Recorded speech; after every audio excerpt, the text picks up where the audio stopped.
cost my boss $12,000. Either you gotta get the money or take it out of your face.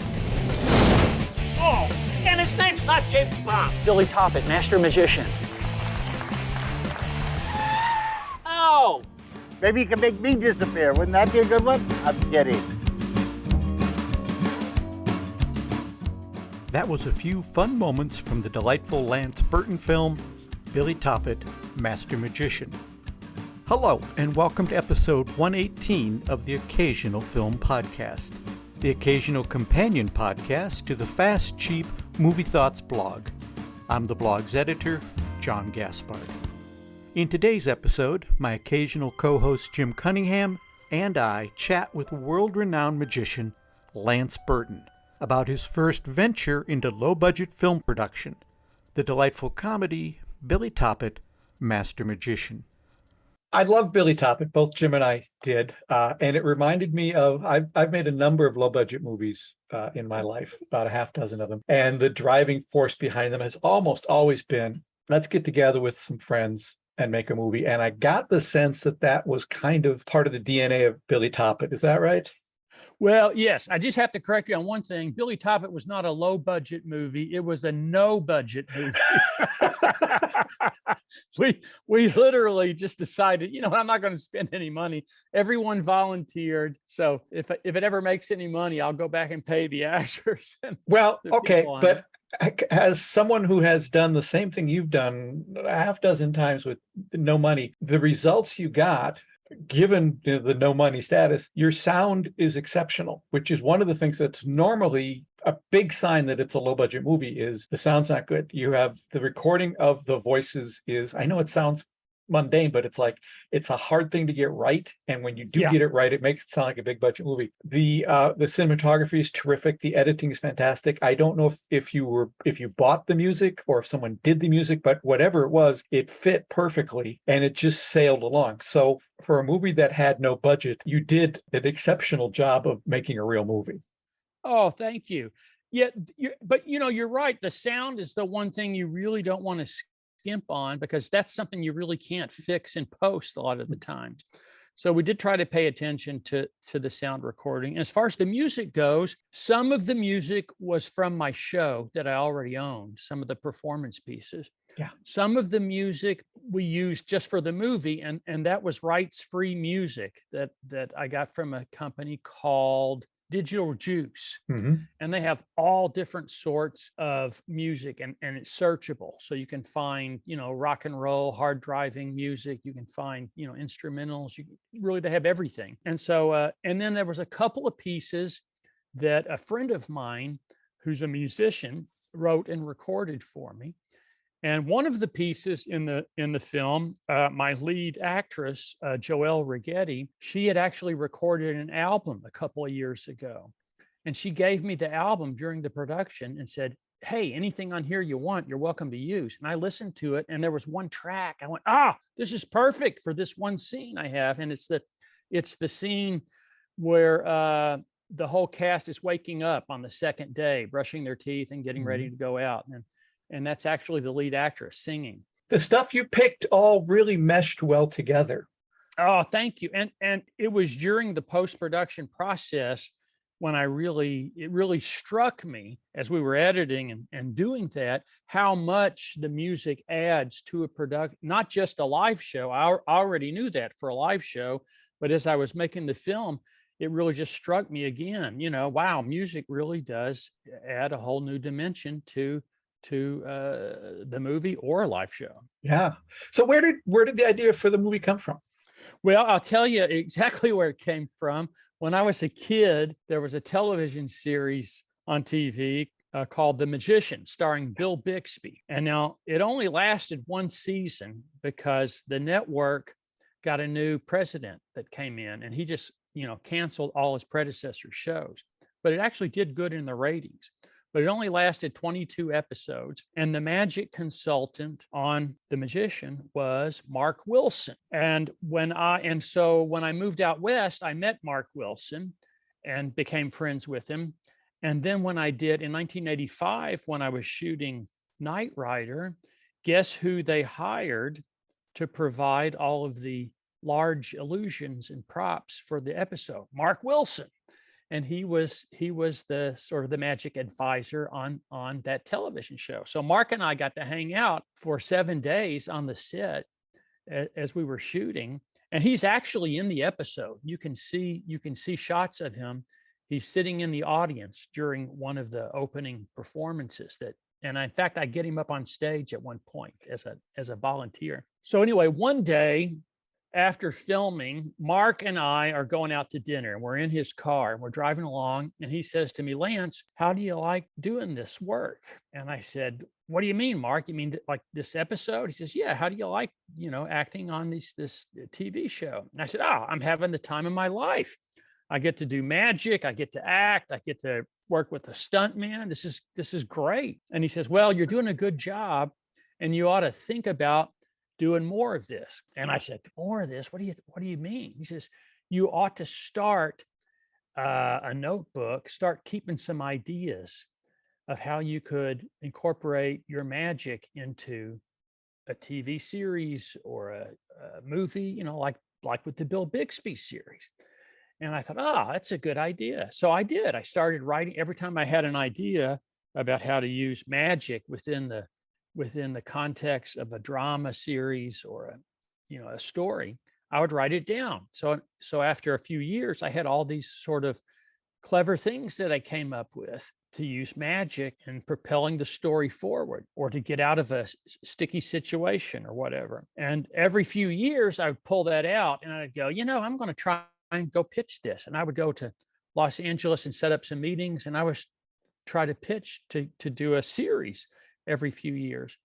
And we got close a couple of times, but we never were able to sell it. But the area I was working in was so similar to things that would pop up on my TV screen later. I kept thinking, man, I've got something here. I just need to, like any kind of magic trick, I get it in my head and it's frustrating. I got to get it out. I got to put it on the stage because it's like in my brain, it's like scratching the inside of my skull, and it's really annoying. By that time, the technology had progressed to the point where we had these high definition cameras that weren't, astronomically expensive. And we had editing software so that somebody on their laptop could put out a professional looking product. So I finally just said, "Hey, you know what? I'm going to do this." And I called my buddy Michael Goudeau, and he came over and we fleshed out the story.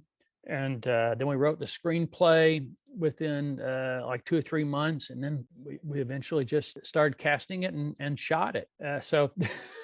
But it all goes back to Bill Bixby and The Magician from 1973. Well, most things do. Most things do go back that. Were you always planning on directing? Directing and acting at the same time is really difficult, but I had been doing it all my life, with my live show. And we started in on this thing. And then at some point, I heard an interview with Barbara Streisand, and someone asked her that question. And they said, "Is it difficult to act and direct in the same production?" And she had a great response. She said, "No, it's easier that way. That's one less person I have to argue with." She's right. That's absolutely right. So talk a little bit about how the movie changed, from your initial sort of script or plotting, and then through shooting and editing. Were there a lot of kind of, let's do this, that didn't work? Well, I'll tell you what, when I first had the idea, I didn't have a real clear idea of the tone I wanted to take. As far as it could have been a drama, it could have been a comedy or whatever.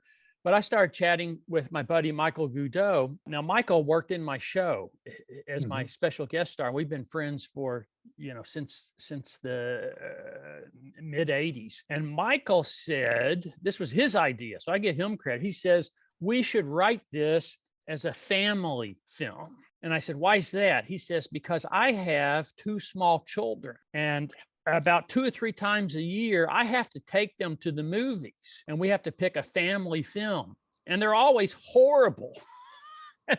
And so I'd like to see a good family film. Yeah.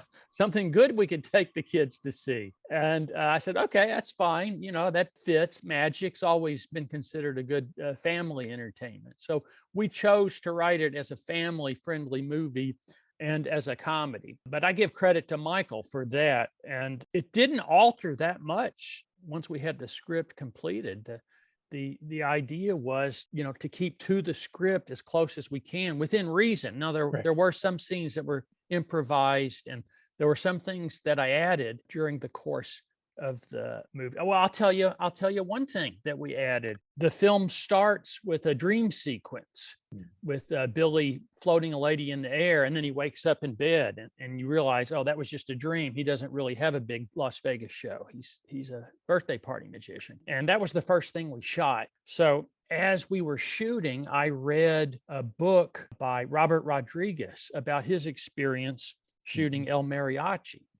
And that was recommended to me by Rory Johnston, who played the bad guy in my movie. And when I explained to Rory what we were going to do, he said, oh, you're doing like a no budget movie like Robert Rodriguez. And I said, who's Robert Rodriguez? He said, oh, he's this director. And he started out by making this movie called El Mariachi. He had $7,000. That was it. And he made a whole film. And so I bought the DVD to watch. I wanted to see what a $7,000 movie looked like. And then I read his book, and he had some really interesting advice and thoughts. And he was talking about the power of three, and which magicians will do also, where you'll have a callback or something keeps popping back up, and it happens 3 times. And in El Mariachi, there's like this sort of dream sequence, but it happens 3 times.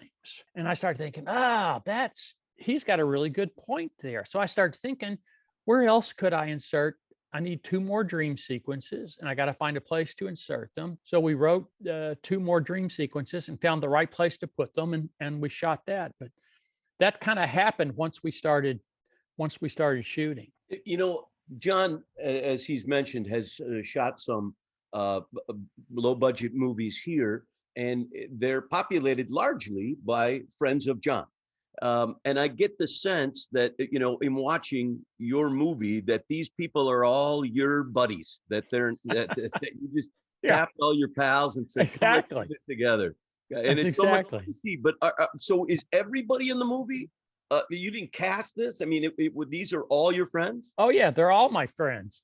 The only time there were people in the movie really that I didn't know up until that point was like extras in the restaurant. We would just ask people, do you have any friends that you can come over and be background actors? And a lot of them are my friends. And like the birthday party scene, those are all kids of friends. It's like, hey, if you got kids, bring them over to my stage manager's house. It really looks like you guys are having fun throughout the whole movie. It is, I don't mean to denigrate it in any way, it's a really goofy movie. It is surprisingly silly in a really fun way. It's a silly movie. And a lot of that stuff also, I have to, Michael Goudeau is, everybody loves Michael and loves his comedy, and kids especially love him. So we wanted to go for something. For instance, when we were writing the date scene, that was a silly scene, and they were doing the game with the milk, the little milk containers. And Michael said, listen, when I take my kids to a movie, when it gets to the date scene, they are bored. They are like, oh, they're falling asleep going, oh, when is this over? So let's beef this up with something silly. And I went, hey, great. That sounds great. So again, a lot of that stuff was just, the purpose of the movie was to keep everybody's interest. And that's probably something you've learned from being on stage forever, is feeling when the audience might be getting bored and being ahead of them. Yeah. You don't want to get to that point. You want to keep it moving. Is your friend Michael in the movie? Yes, he is in the movie. He's one of the jugglers. Okay. Yeah. Well, the taller one or the shorter one? The shorter one. Okay. He was my co-writer on the screenplay and also co-executive producer. I just, at the very end in the credits, there's some very clever, funny little teases about the possibility of a sequel. And I was sort of like, gosh, I hope there is a sequel, because this could be a series. Yeah. Is there talk of that? Of you doing another one? And I will say, I'm going to speak for my podcast partner here. We are standing by, ready to help you if you want to do a sequel. Absolutely. I drop everything. Billy Topit Part 2, The Empire Strikes Back. Billy Topit Part 2, The Search for Spock. I tell you, that was just me on this computer, by the way, that I'm talking to you on, getting at the end of the editing process and doing the credits, and it's just going, oh, this will be funny. just me making up silly stuff. And the image of you doing that, of sitting on a computer and editing, do you have the filmmaking bug now? Are you gonna? It doesn't have to be a sequel to Billy Topit, but I enjoyed. Here's the thing that I enjoyed the most on the whole process was learning to edit. My good buddy Bob Massey was our director of photographer and our editor, but in the process of editing, I would go over to his house and we would work on it, and then he'd have to go do something. I was like, do we have to stop? And he said, one day he said, I can give you the software. I bought this and I can put it on 2 computers legally. So if you want to, I'll show you how. I went, yeah. So I went out, I bought this computer right here that I'm talking to you on. And I thought, okay, I got my normal laptop. That's for my everyday stuff. And this is going to be my editing laptop. And I put the stuff on and I started to learn how to edit. And Bob was there to help me, show me. I really loved it. I really, really loved the process. And a lot of it is very similar to magic. I'll give you a good example of that. There's a scene at the end of the movie where they've opened the big show. And I do the sawing a couple into 8 pieces. So we got the boy and the girl, and they get sawed up and they come out of the boxes at the end, and the boy's wearing the girl's clothes, and they chase each other off stage. And then they run past the camera, and then the second shot, you see them run into view in the wings. And then they have a scene in the wings. Well, we shot the first part with doing the trick and then running past the camera. We shot that at the Monte Carlo Hotel in 2010. And then the scene in the wings we shot in 2013 on the other side of town at Rory Johnson's church that he went to, and they allowed us to shoot there. So the 2 scenes that are supposed to be at the same time were shot 3 years apart, different locations. And as we were shooting the first one, I knew in my mind what I wanted to do. I wanted them to run past the camera, and then I would pick it up, and the rest of the cast hadn't even been cast yet.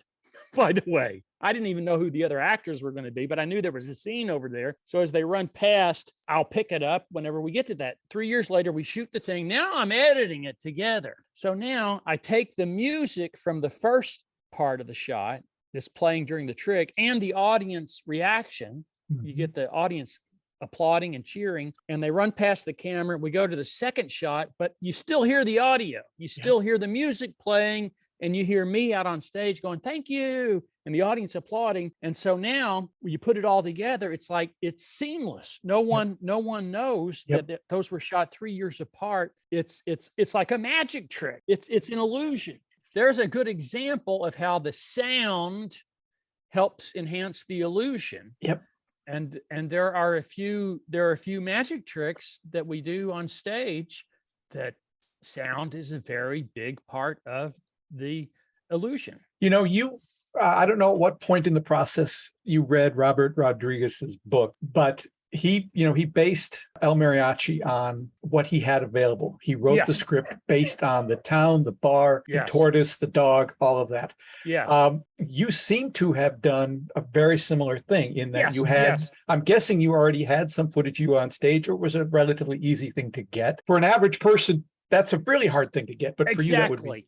Exactly. And I had to shoot all that before the show closed, because we were getting ready to close the show. So we captured all of that, all the stuff that had to be shot in the theater. We captured that. But for the average person writing a script to have written that scene, you go, well, you can't shoot that. I mean, of course, the lights alone in the ceiling are a million times more than your budget. But I was well aware that I had this opportunity, that we'd written it into the script, and it's like, okay, I got to shoot this now, because if I wait another 2 months, it's all going to be gone. Exactly. And I felt the same with the scenes in the casino, which would be, I think, normally a difficult thing to do, but you obviously had a relationship and were able to make those happen.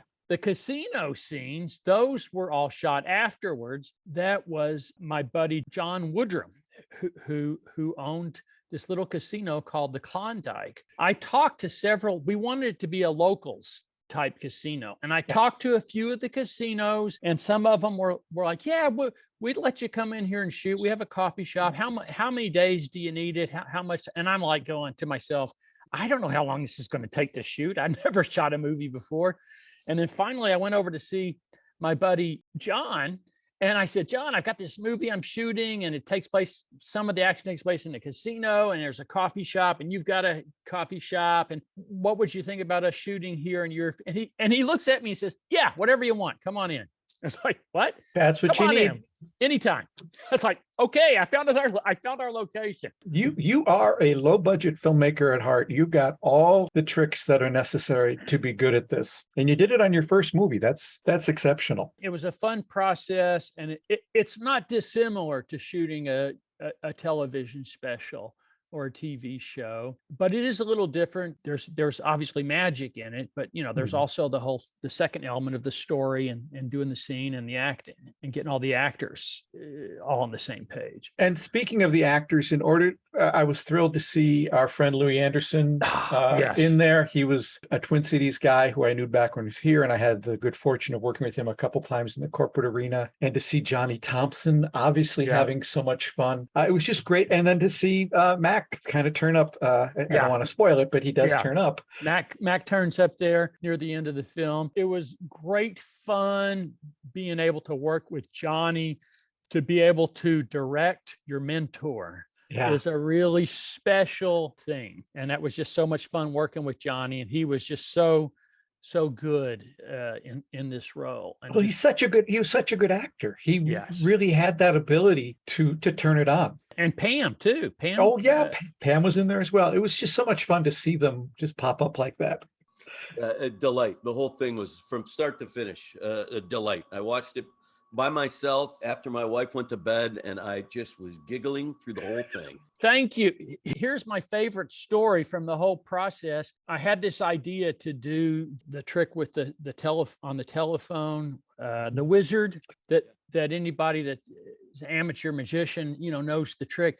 Well, when Michael and I were coming up with the storyline, I had this idea of using the wizard as part of the kidnapping thing to find out where the assistant was being held. In order to do that, of course, I had to show what the wizard was and so my idea was, the reason I wanted to include that was I wanted kids especially to be able to watch the movie and then after the movie take something away. I wanted them to be able to perform the wizard for their friends. And after we had our premiere, my wardrobe lady from the Monte Carlo, and she also did wardrobe on the movie, she called me like a week later. Her and her husband, her stepdaughter, who was in like junior high school at that time, she called to tell me that the little girl had gone to school the next day and had performed the wizard for her friends. And when I heard that, I was like, yes, touchdown. Mission accomplished. Mission accomplished. That's exactly what I wanted. I wanted kids to go and actually perform a magic trick for their friends. But I really liked how you then turned it around and used it as a plot device. So it wasn't just a sort of a throwaway. It sort of was like, oh, well, that dovetails so nicely into the whole story. It's integral to the story. Right. Yes. Right. Yes. And those are especially the kind of things I like with magic in movies or TV shows, where you can take something and bring it back in later use it as a practical device. Thanks to Lance Burton for chatting with us, and special thanks to my occasional co-host, Jim Cunningham. Did you enjoy this interview? You can find lots more just like it on the Fast Cheap Movie Thoughts blog. Check out the link in the show notes. Plus, more interviews can be found in my books, Fast, Cheap, and Under Control, Lessons Learned from the Greatest Low-Budget Movies of All Time, and its companion book of interviews with screenwriters called Fast, Cheap, and Written That Way. Both books can be found on Amazon or wherever you get your books. And while you're there, check out my mystery series of novels about magician Eli Marks and the scrapes he gets into. The entire series, starting with The Ambitious Card, can be found on Amazon in paperback, hardcover, ebook, and audiobook formats. And if you haven't done it already, check out the podcast companion to the books, Behind the Page, the Eli Marks Podcast, available wherever you get your podcasts. Well, that's it for episode 118 of the Occasional Film Podcast, which was produced at Grass Lake Studios. Original music composed and performed by Andy Morantz. Thanks for tuning in, and we'll see you occasionally.